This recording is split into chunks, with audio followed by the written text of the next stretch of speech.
everybody, what's up?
Oh yeah, okay.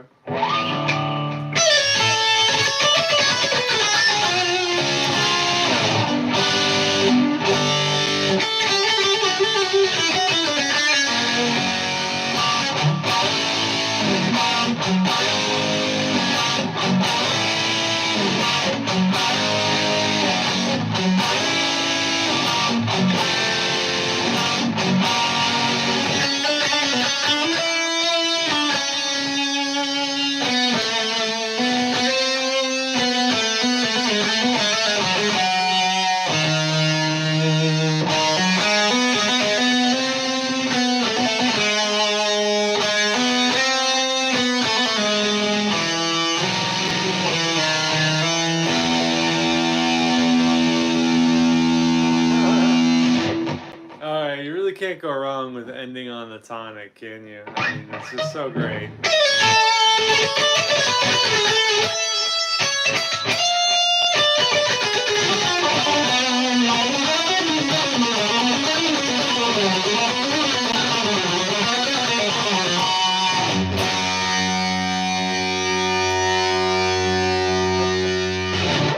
That good old octave. Hello there. Hey. Star Spangled Banner. That's a major triad, I think.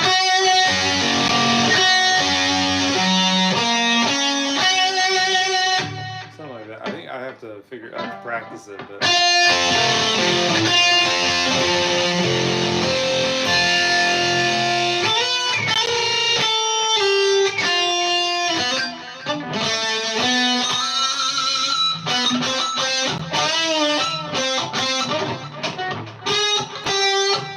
Practice that. Hey, hello everybody. Hello.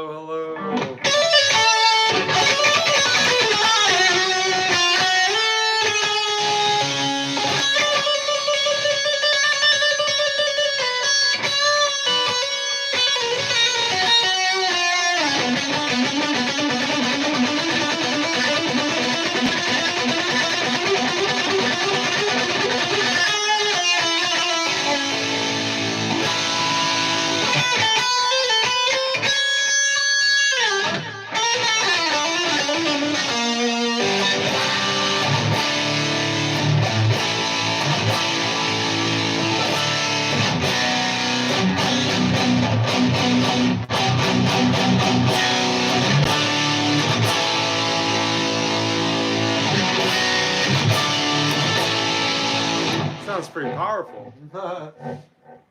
I'm like, oh wow. 1, 2, 3.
holy buckets, I was really going to town there. How's everybody doing? That was a warm-up for me. I was just like trying to warm up a little bit.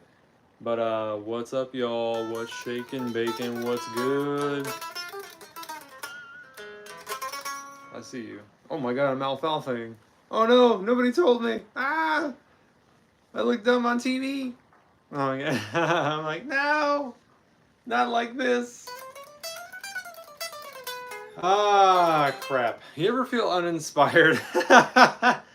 No, you know what's funny about that is I'm a very honest person. Like, what you see is what you get. Like, if you were to meet me out in the street, I'd be like, hey, what's up? You know, I'm not the kind of person that's like, you know, like some of these guitar players online who are just like, oh, I'm always inspired. And I'm like, nah, man, I've been really trying to change up my tool set a little bit, you know, like change up what kind of scales I'm using, kind of like different ideas.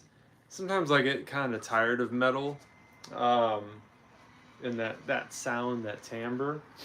I love metal, I always will, but it's good to like get some different stuff going, you know. I couldn't imagine playing metal for like your whole life, like like, dude, I used to want to be in a band so badly when I was in high school. And now I'm like, unless I'm really excited about the music, um, touring the country with the same set list sounds like torture. You know what I mean? Like playing the same stuff for years. I'm like, damn, dude. That is, how do you even do that, you know? There's a spider on my ceiling. I'll have to kill him in a minute. I'm like, he cannot live. He cannot be allowed to live. But, you know, I mean, like, some of my comfort zone areas are like arpeggios, like I'll show you.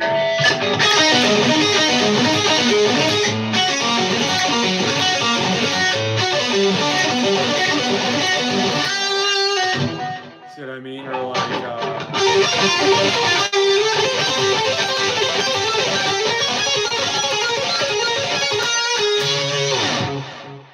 those are some of my go-to comfort licks, if you will.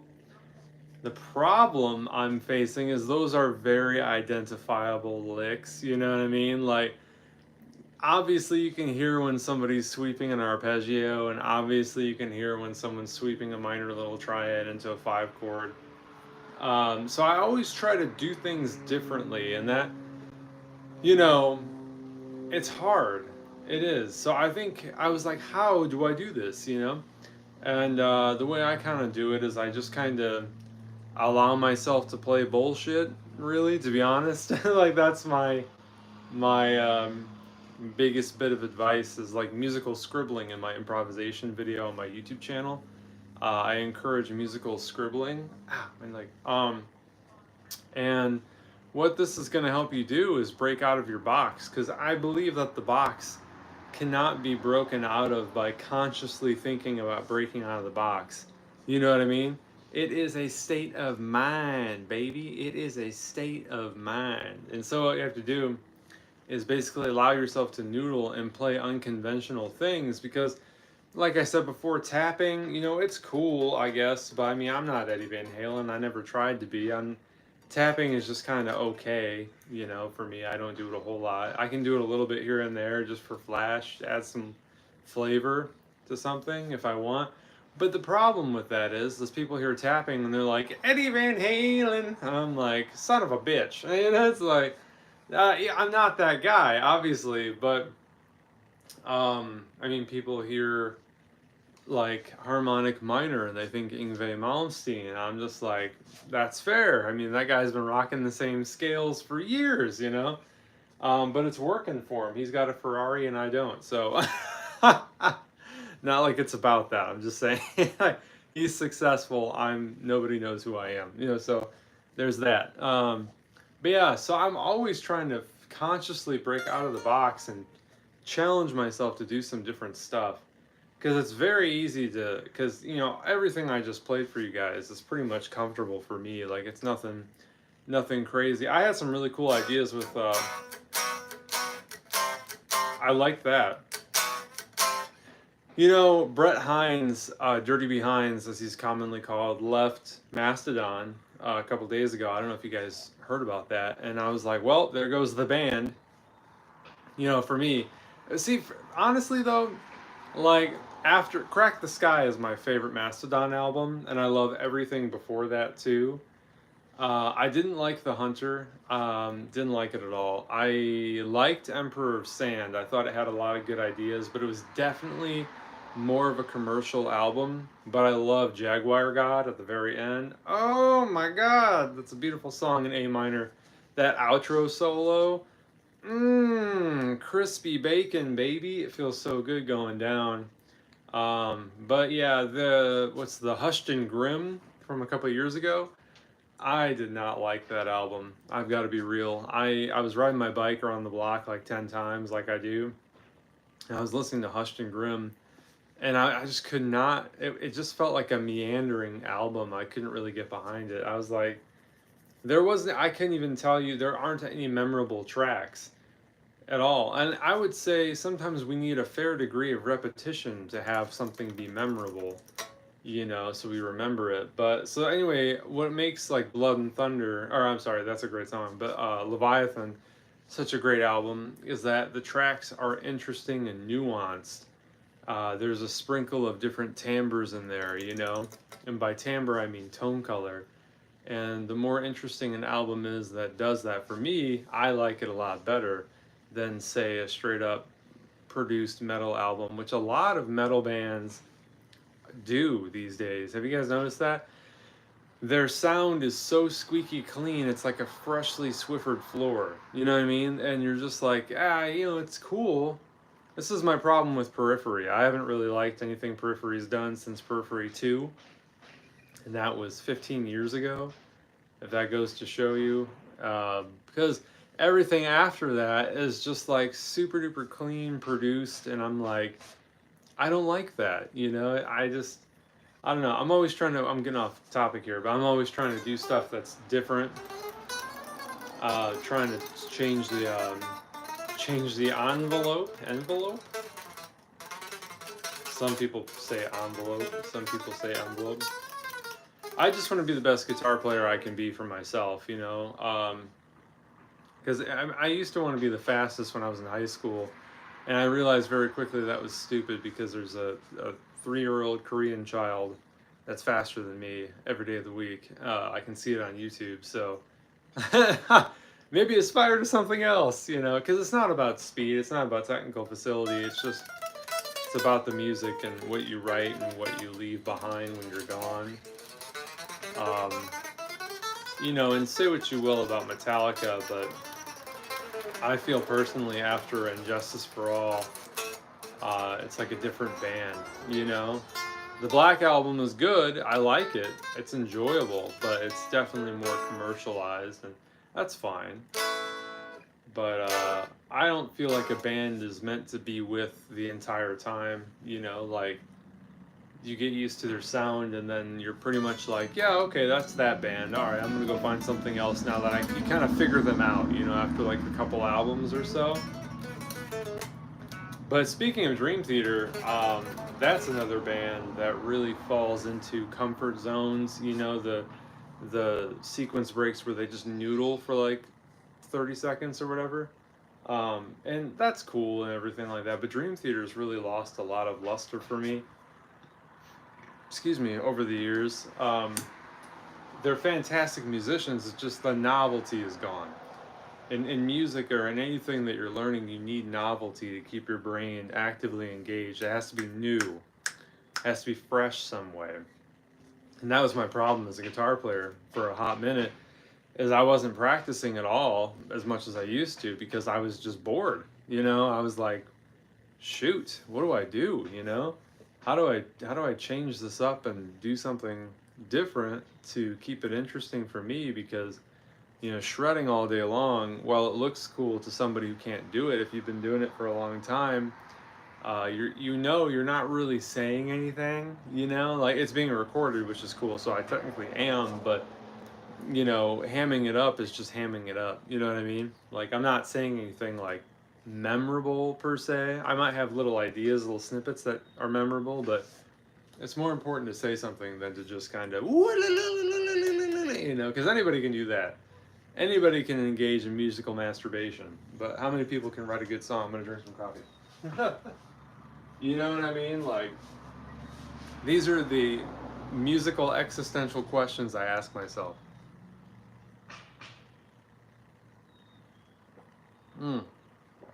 Because there's got to be more to it than wiggling your fingers around really quickly to impress people. You know what I mean? So sometimes I'll encourage myself to slow down and think more melodically, you know?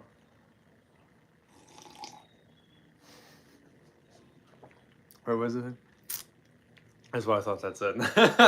All right, gay. Why are you gay? That guy who did that, why are you gay, that meme, he's fucking popular now, guys. Have you noticed that? He's got like, I think his son does similar content or something like that, like the really serious Nigerian content or whatever the hell. It's really funny, but it's super funny. But yeah, like if I'm playing a melody here, trying to think of something a little bit more melodic, it'd be like.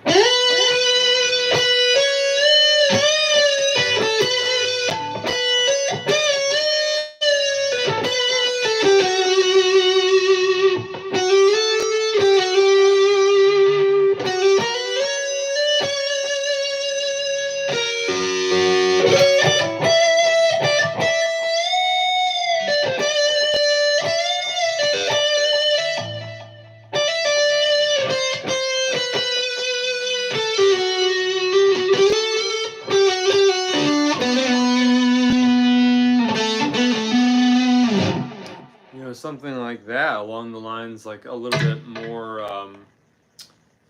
more slow, thoughtful, you know what I mean? Because like too much shredding all the time, it just gets really boring and like really fatigues the listener's ear. So you have to, when I'm composing music, and whether it be a finale and musical notation software on the computer, or just like by in person like this, composing, just improvising, everything I play is coming out of my head in the moment. I'm always trying to think of like, here it's like a 3-layered cake, right? You got the fast icing on the top, you've got the girth of the cake, which is like your mid-tempo kind of ideas, and then you have the gritty foundation of the metaphysical musical cake, which is like the hard-hitting, you know, riffs. Like I was doing this earlier, I was like,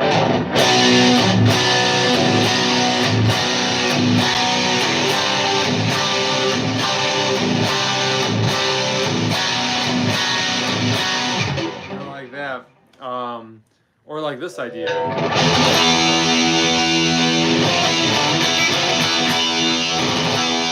You really want to accentuate that. And those are all upstrokes. See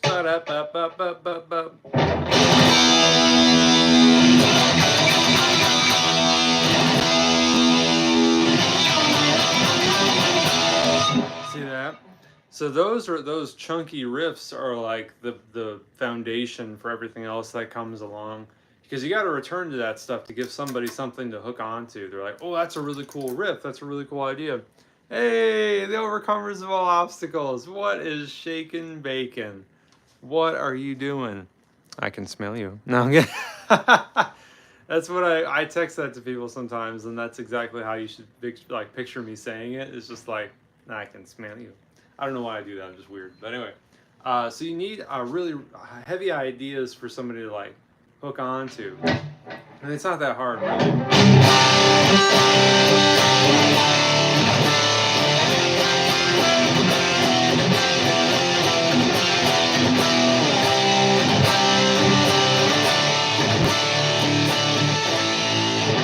that? What guitar is that? Hey, that is an EC401. It's it's a custom. I put super hot pickups in here. Trying to remember which ones they are, and a bone nut. This guitar was $270 when I first bought it, and now it's probably like a $500 guitar. But no guitar on the face of this planet plays as well as the one I have. This is the only guitar I have, the only guitar I need, and every time I pick up like a Les Paul at Guitar Center or just anything else, it never compares to what I have at home. It's crazy, you know? Sorry, baby, I wasn't trying to cheat on you or anything like that. I'm like, it's not like that.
It's just all, it's all exploration, yeah, exploratory. It's all exploration, you know. You just gotta mess around, and I have no chords in the background, so I can do whatever I want. You know what I mean? So that kind of helps. That's pretty cool. I mean, I talked about that in my improvisation video a little bit. How, if you're new to improvisation, really just kind of take out all the X factors. If you're not really good with playing over chords or harmony quite yet, just get rid of all that. Get some drum tracks and just play over percussion, because you literally can do anything you want with a beat. There's a beat in the background, and it feels like you're playing with a real drummer. And you can just explore and develop some ideas, and then try it out with actual harmony in the background. Pretty cool. Hell yeah, baby.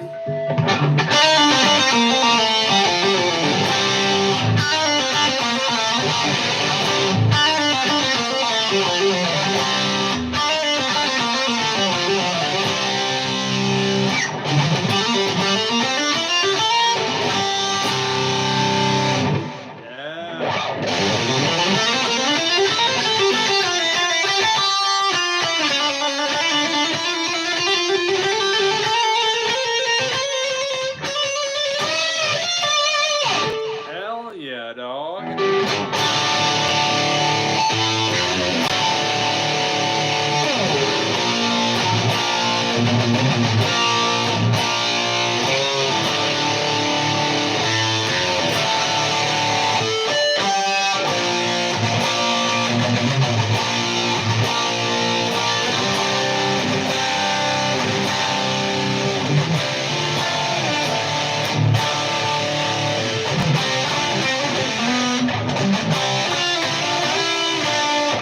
Oh god, I can't skip over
something like that.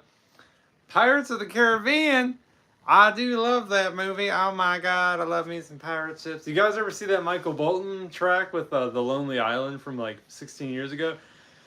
He's like, this is a tale of Captain Jack Sparrow and on the seven seas. It's really good. Like, it's really good. Oh my goodness, how are we doing? Oh my god. Let me see. I'm like, how are we doing? Oh my god. Clean 3. Alright. Hey, and we're back. Clean channel. I'm like, let me serenade you. Yeah, I'm always trying to be better.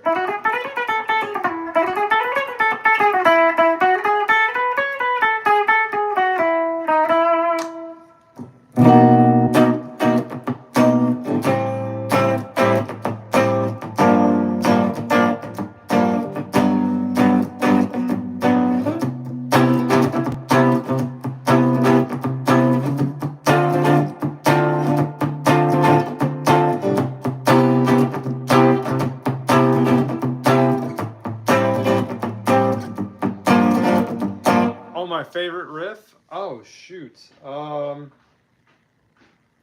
It might be one that I wrote, but I can't remember off the top of my head. But I love anything played by Randy Rhoads. So like, I love the Crazy Train riff.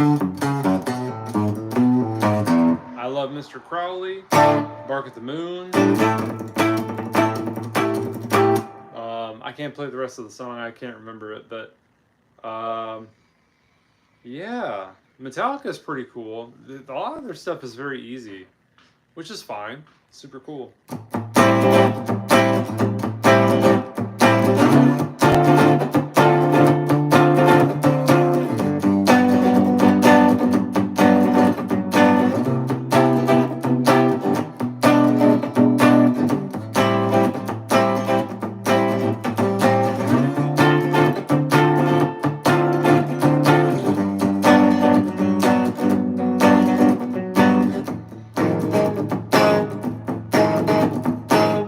That's a really hard fingering down there. Do you know any Iron Maiden? A little bit. Kind of. Let me see. I used to know how to. I don't think I know how to do it now. This was years ago, but I forgot where it's played. I think it's right here.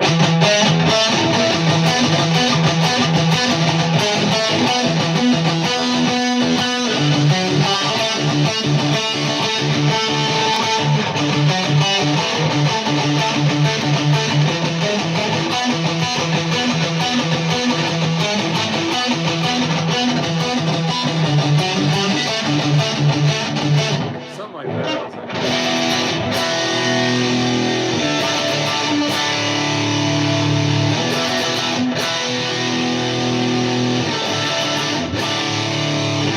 something like that. Oh, thank you. I used to be able to play the Trooper a little bit, but I can't remember. I know it's like a major.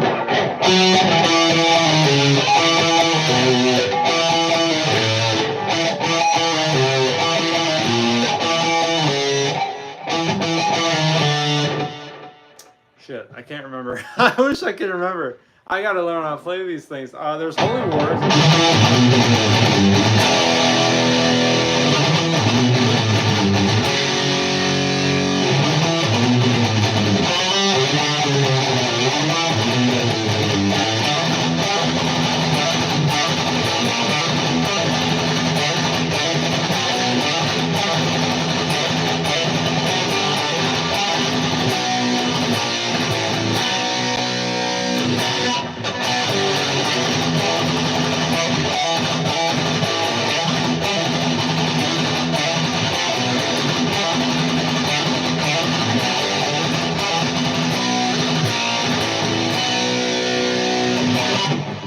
Drop beat. No, I wish I don't actually drop tune very often. But you know, it's funny, when I do play in drop D, one of the first things I do is I play Creed. It's so funny. Higher, I'll play higher because it's in D, and I know it uses a lower thing.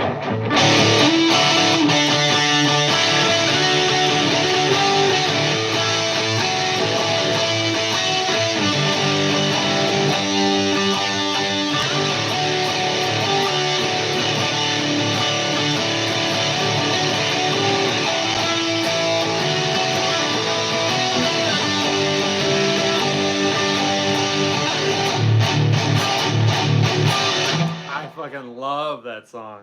I'm a sucker for anything in a major sounding key. That's kind of what it is. I just fucking love that sound. I'm like, I feel so uplifted. The moment I hear those big chords like a D5 or an A5 or even an E5, I'm just like, hi-yoing. I'm excited. Oh my god. Yeah, right? Super cool.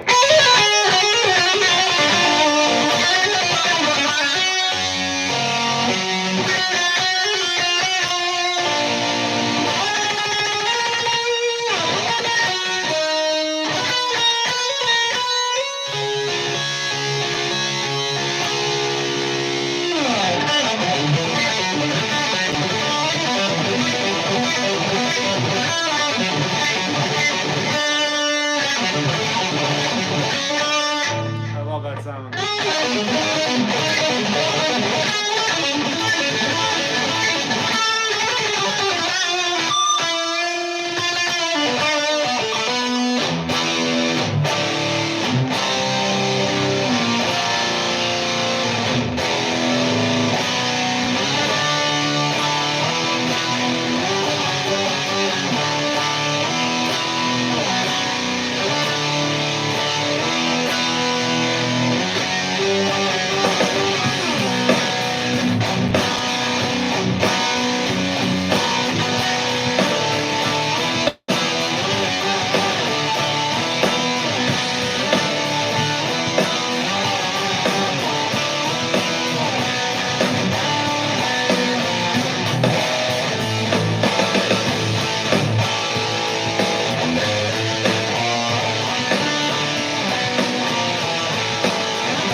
I'm like, yeah, it's really, really cool. I'm playing a lot of suspended chords because I love them.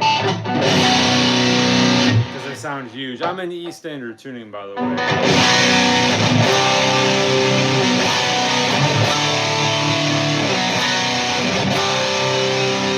My favorite riff is probably this right now.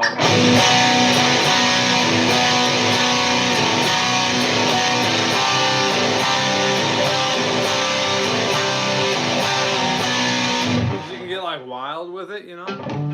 Hey, Blue Dingus, I love it. Like that crispy sound, because I got really hot pickups in here. You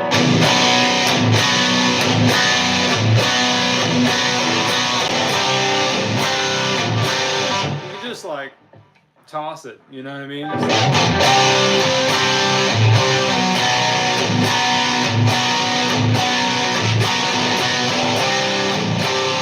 It always feels good when you're performing like live in front of people and you can kind of ham it up.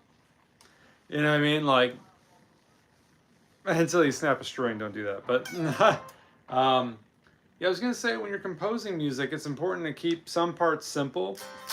Because, like, I don't know about you guys, but when I'm jamming for you guys on camera, sometimes I get a little fatigued and a little tense, so I take deep breaths. You probably don't even notice, but I'll take a deep breath, exhale all that tension out, and then I'll be playing my guitar, and I'll have, like, more chordal sections, so I can kind of take a break on my left hand for a minute, and then after a little while, maybe I'll go back into some jamming or something like that. But if you're just doing this all the time, you know, whatever, you're gonna get super duper tired. I know, because I've been there. And then you can always go back to more simple riffs, and sometimes the most simple riffs are really, really great. You know, try changing up your rhythm. Like, instead of this,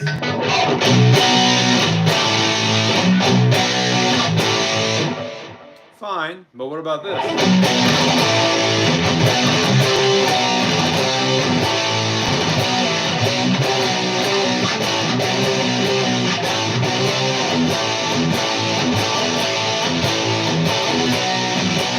You know, change it up a little bit. I use a lot of tritones in my playing when I'm playing a lot of rock and stuff. I'll be like, and then I'll do a reverse sweep. I love that sound because you can build tension with that.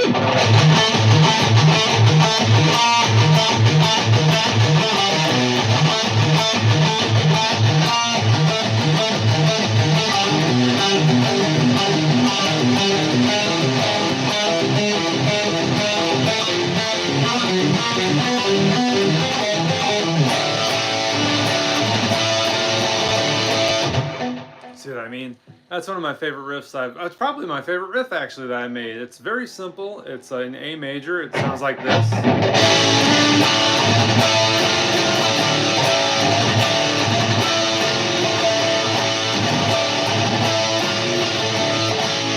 And all it is just a A major triad. Perfect fourth and A still. Perfect fifth, this is a 5 chord. Minor 6th chord.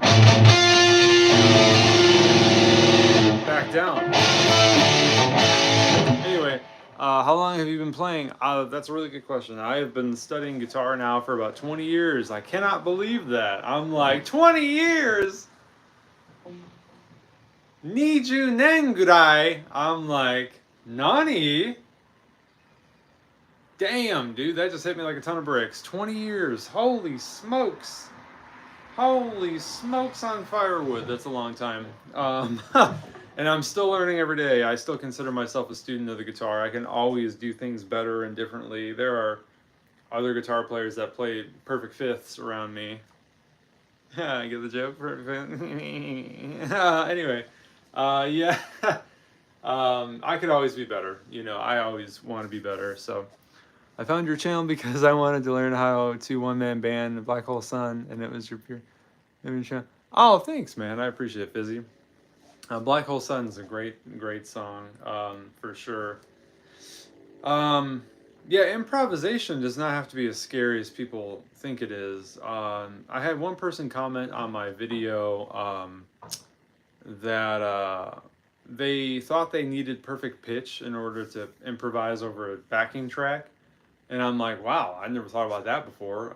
Thank God that's not the case because I don't have perfect pitch. I have relative pitch, pretty good relative pitch from my time practicing in music school and stuff.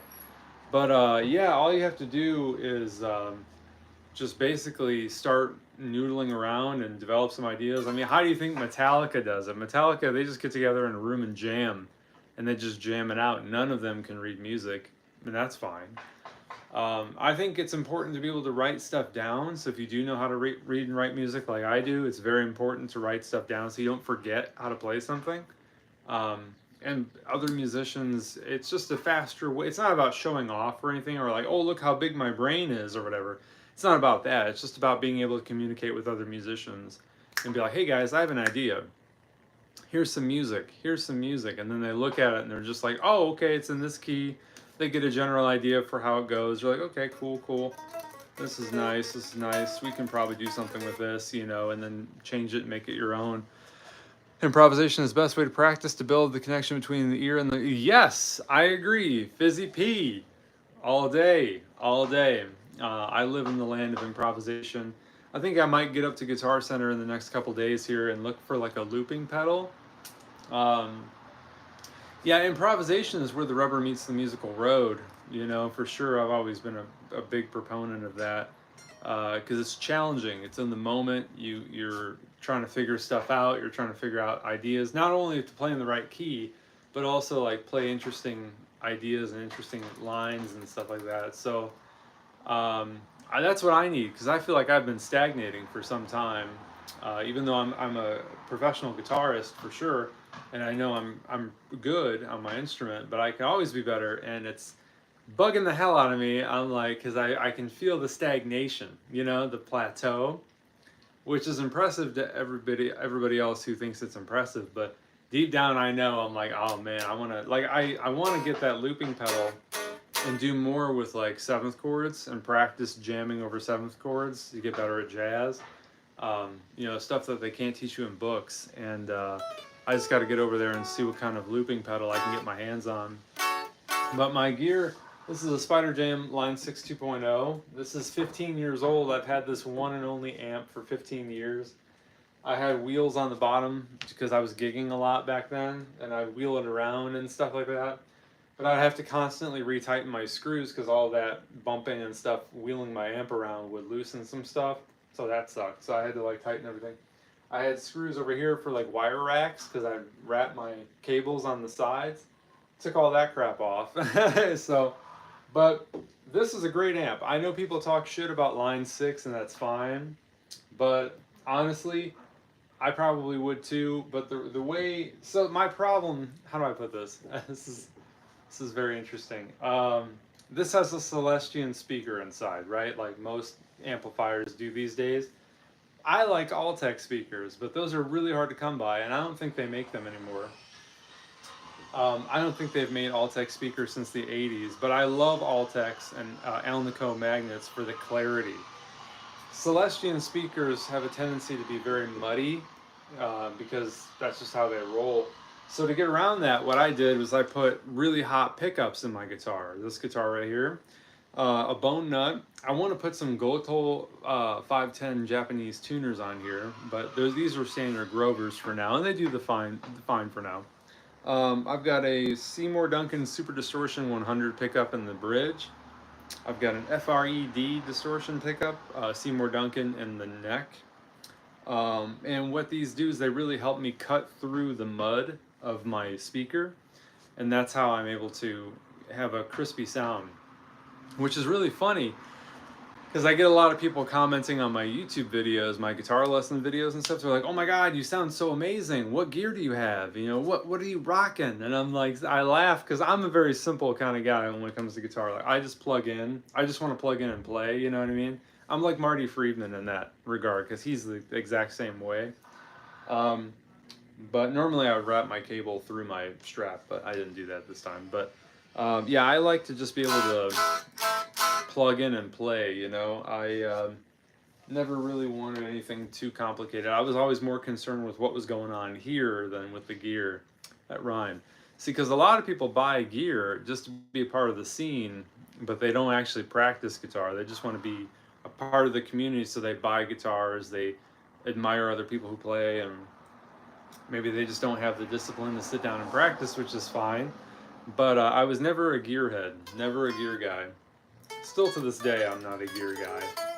I know a little bit to get me by with other people who like a sound guy or like a, something like that. I can talk to that person about stuff like that, but play something. Well, I mean, I was kind of in the mood to play some smooth jazz or something. Let me see. Let me use my. What's clean cheese on? Holy shit.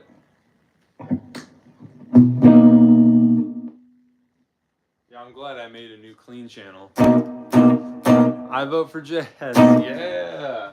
1, 2, 3. Keep doing that. It's not very jazzy, but that's all I got.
Track is obnoxious. I'm like,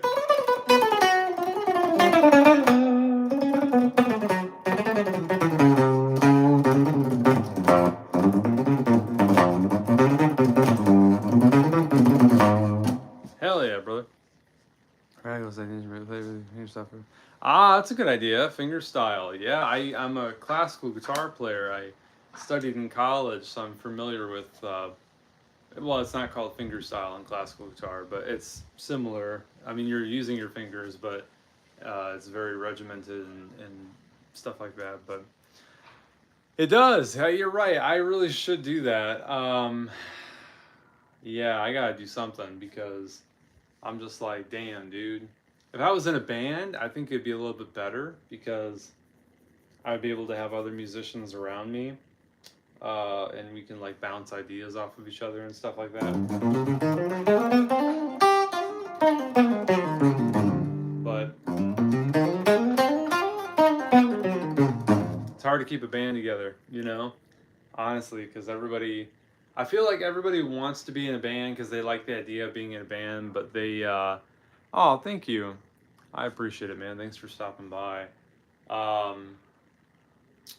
I feel like, because in my experience, everybody I've ever been in a band with, it's like they don't want to practice, they don't want to do the work, and I get it, it's hard, it's not easy, otherwise everybody would be doing it, but...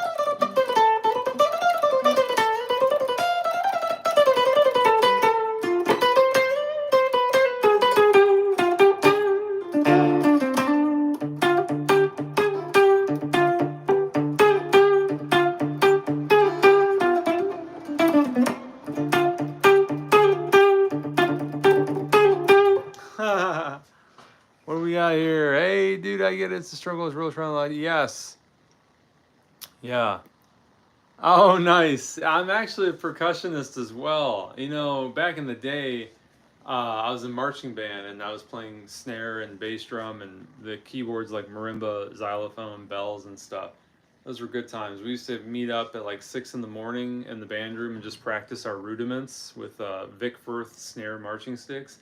I love those sticks. Till this day, I love those sticks. I know they're pretty hard for a normal drum set. You wouldn't want to use those, but I fucking love those Vic Firth marching band sticks, man. And I feel like I used to do rudiments to warm up my arms for guitar, and a lot of what I do on guitar is very rudiment based, you know, like right, left, right, left, left, the paradiddle, you know, you can be like,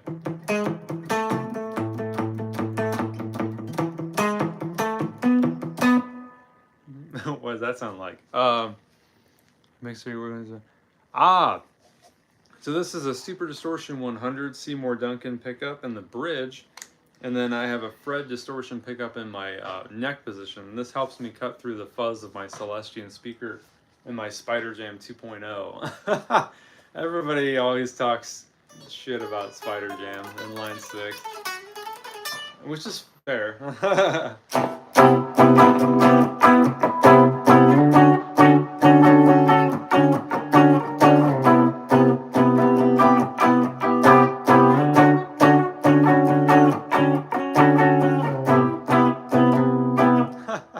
Just jamming out. Yeah, man, it's pretty cool. It's pretty cool. I love it. Yeah, I just gotta sit down. I always try to keep my chops up though, so I'll run legato exercises. I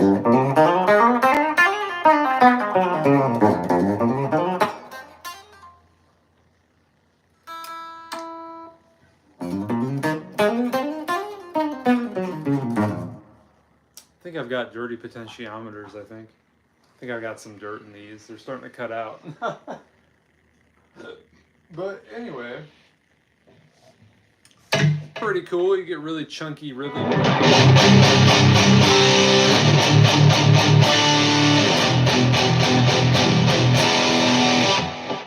Oh yeah, I hit this. Oh, thanks. Oh man, I gotta do some chores too. Thanks so much for stopping by. That's a good point. I gotta vacuum my room. I have to vacuum my bedroom.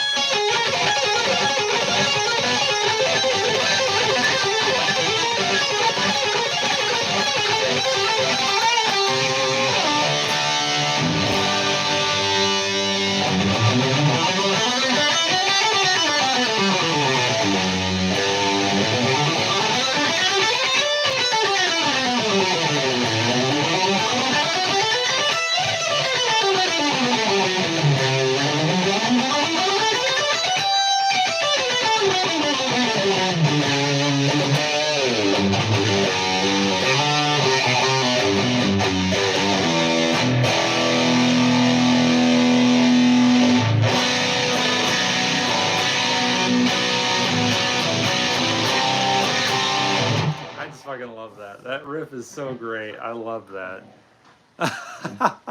Sounds awesome. I'm a sucker for huge suspended chords.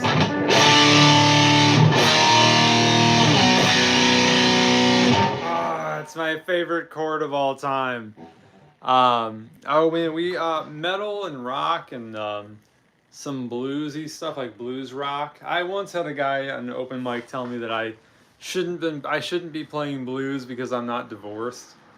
And I just remember looking at him like, okay, like what? You know, like what? I mean, I don't play like blues. I play more like blues rock. If that's different. To me, it's all the same. It's all music, but sometimes catching up on the genres is kind of hard. But being married can give you the blues too. I've heard that. Yes, there are so many marriage jokes. God bless those marriage jokes. That's hilarious. Yeah, you know, a woman can really, I mean, this goes both ways. A romantic partner, I should say, can really uplift you or bring you down, that's for sure.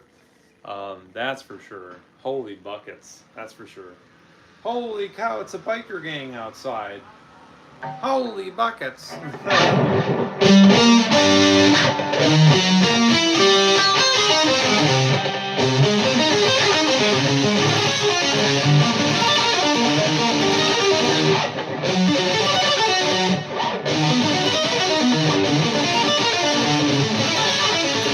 Those are really hard to get clean because they're 6 strings long.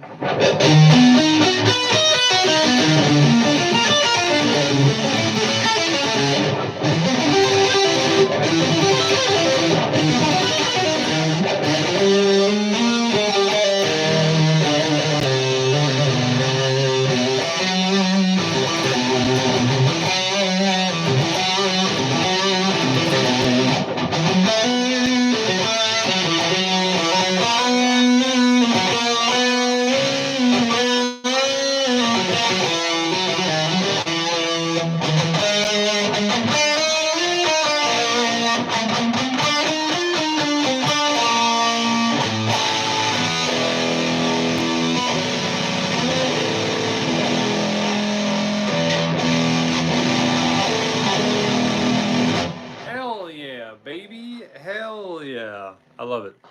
I love it. Love it.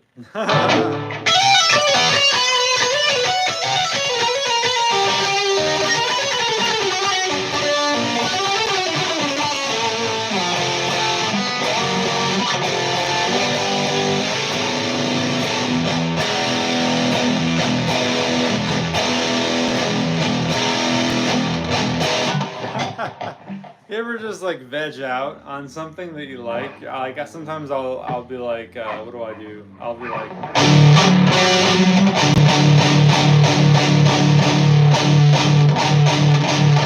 I just like sit there and play the same major third for no reason to just sit there and veg out. Anyway, I don't know. I love it. Yeah, Xfinity's outside. Oh no, I hope they don't mess with my internet. Yeah, keep driving, pal. Keep driving. Get out of here. Every time they work in the area, they knock my internet out. Yeah, keep driving, pal. That's right. Hell yeah, baby. Like, hell yeah. Anyway. Yeah, I'm running out of ideas. Do you know Charlie Hunter? I do not. I do not know Charlie Hunter. Is he a jazz guitarist or guitarist of some kind? Woo! Sweet baby rays. My hip is kind of bothering me. Yesterday, I think it's just a pinched nerve, but I'm just like, son of a bitch. Oh, yeah, dog. Bartok pitch axis chart in front of me. Oh wow, I'll have to check that out. A Bartok pitch axis chart. That's pretty interesting. I don't think I've ever heard of that. Or maybe I did in music school. I can't remember. It sounds familiar. Well, I know who Bartok is, but I've never heard of that. I didn't know he had a musical chart. Super Metoroido. Yeah, what a beautiful day. It's a little cold outside. It's about 60 degrees. But that wind is kind of crispy. I'll probably go outside for a walk. I gotta get some more exercise. I gotta lose some belly fat from the winter time. It's driving me nuts. You ever look at some of your favorite guitar players from back in the day and just how like unrealistically skinny they are? Because they just didn't eat or they smoked a lot of cigarettes, just crazy. But anyway, yeah, dog. I'm gonna leave my guitar on my bed. Me too, right? Yeah, heroin. There you go. That'll do it. That'll keep you up for days, and you won't have to eat. But Randy Rhoads is my favorite guitar player of all time, and I see pictures of him when he was in his 20s, and I'm just like, damn, dude, man, it's thin. I'm like, where's he at? I can't see him. I'm just like, damn, and then you want to try and be that thin, but it's a Bartok, not heroin. Oh, gotcha. Yes. Heroin is bad. Yeah, it's just crazy to me how, and there's so much luck and happenstance that happens in music, like those who are remembered I mean, if Randy didn't go to that audition and, everybody was pestering him about, nobody would probably know who he was, because he was, well, they would in that area, but we wouldn't know who he was worldwide. Um, so I think when I was younger, I used to think that as a guitar player, if I was just really good on my instrument, that I would make it. I'd be famous or whatever, or successful. And I'm 33 now, and as I get older and stuff, there's so much more to it in the arts. And as an author myself of 4 books, and an artist as well, as you can see there, my book cover painting is back there. Um, there's so much that's out of your control when you're a creative person, because you can't really, ultimately, it's up to the public whether or not you succeed or not. And that can be scary because you're like, I'm working my ass off and I haven't made it yet, And there are so many X factors, that go into that. And it's not for us to decide who deserves success and who doesn't. It's up to the public at large. I know that sounds like common sense, but I often have these deep metaphysical thoughts. I'm like, damn, who's really in control of this ride? You know what I mean? Like, man, I'm working my butt off as an author. I'm working on my next book, and even YouTube. It's like, I love YouTube. My channel's 14 years old. I can't believe that. I've been doing this for a long time. Off and on, I've had various degrees of success, but not like I am now. This is very cool. My guitar content is bringing people to the channel, which is really awesome. I love that. I'm very grateful for that. And but then you see some of these other YouTubers that are like doing the ADHD jump cut editing, and they get like millions of views and subscribers, and they don't do anything. Like, they don't have any skills. They just sit in front of a camera and act like a goofy person. I guess that's a skill, maybe, right? I don't know. Maybe. Probably. I bet it is. Not to take anything away from them, but it's just kind of weird, It's like, who decides if these people are successful or not, Davey 504, I gotta look that guy up. That fucking Xfinity guy keeps driving in front of my house. Dude, go away. My internet is fine. Go away, damn it, They always do that. Every time they park shop, like right in front of the house, the internet just goes. And I'm like, dude, why? I feel like they just drive around and cause problems. They just make work for themselves. I don't know. I'm just kidding around, but I'm like, damn it, go away. But yeah, so keep on plugging. I started a YouTube channel. Keep building your own kingdom. Because when you really think about it, nobody really wants to work. And we have to, but nobody really wants to work for someone else's vision. If they had the choice. I certainly don't. I just took a job selling phones at a store instead of a Target, which will be fun. I'm a very independent person. I don't want to be micromanaged at work. I hate that. I hate that. Just let me go in, do my job, and go home. Don't breathe down my neck the entire time. Don't make this suck. You know what I mean? So hopefully it's gonna be fun and cool, but make some money. But don't give up on your dreams, though. If you've ever wanted to learn a language, or pick up an instrument, or write a book, or whatever, or paint or draw, you should definitely do it. Because they say life is short, and like, yes, it is, but it's also long as well. But it's both. But yeah, I could definitely see. I wrote in my Mind Your Mentality book on Amazon that you should start whatever it is that you want to start. You should start it now, because a year from now, you're going to wish you had started back then. And just imagine how much further along you'd be in a year from when you had that thought. You know what I mean? If that makes sense.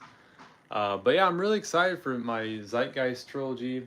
I finished my science fiction trilogy. It's available now on Amazon.com. Just type in Zeitgeist Trevor Murray and I'll pop right up. I have 3 books in that trilogy. I just redesigned some hardcovers for my books. And just trying to get my potential writing career off the ground somehow, and it's just been very humbling, because it's like, I pour my heart and soul in my books, and I'm like, oh man, I'm so proud. But when nobody knows who you are, it's like really, really hard, to get your name out there and stuff. But you really don't need a big publisher, if you ask me. Because, as an artist myself, I like taking pride in that I do everything, the covers, the editing, the writing, everything I do myself. And if I had a big publisher, they would probably want a graphic designer to redesign my covers. And I'm just like, no. You know what I mean? Like, no, thank you. If they were like, oh, here's a $1 million deal, I'd be like, oh, I mean, by all means, go ahead. I just immediately sell out. Like, I mean, oh, yes, okay, I'm so sorry. Great publishing overlords. I'm sorry. Make it 2 million and you got a deal. Ah, jeez, that's crazy.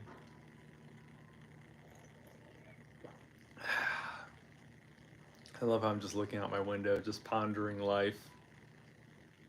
Had a really good time streaming, and now I'm just kind of out of gas, I guess. I'm just kind of putzing around.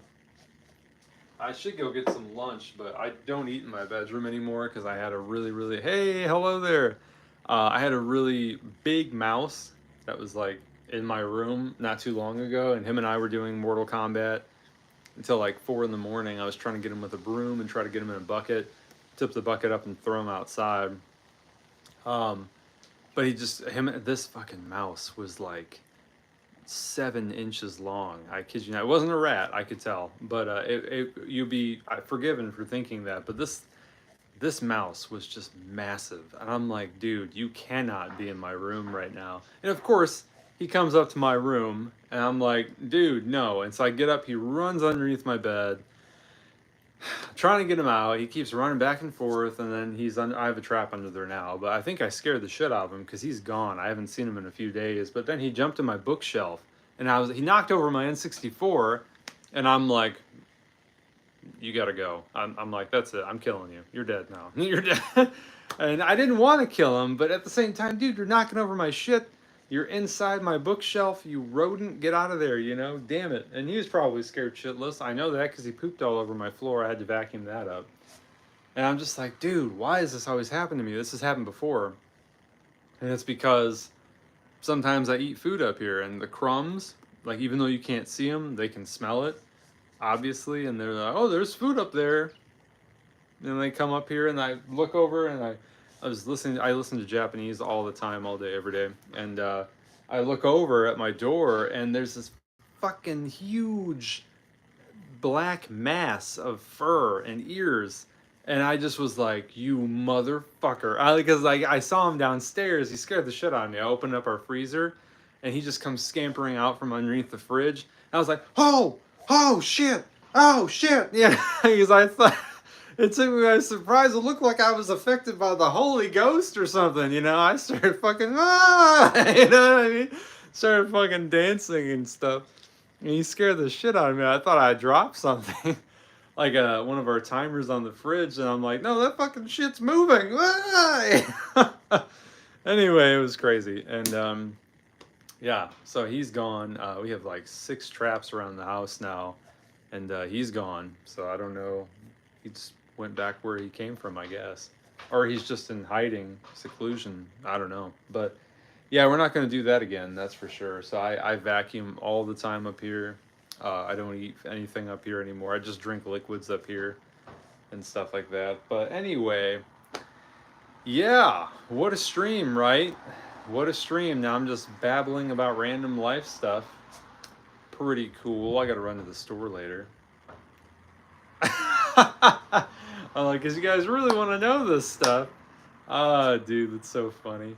But anyway, guys, I want to thank everybody for tuning in. Special shout out to Fizzy Pete. Special shout out to NC. Overcomers of all obstacles. Greta, if you're watching, stay classy. You know what I mean? And until next time, everybody, matane.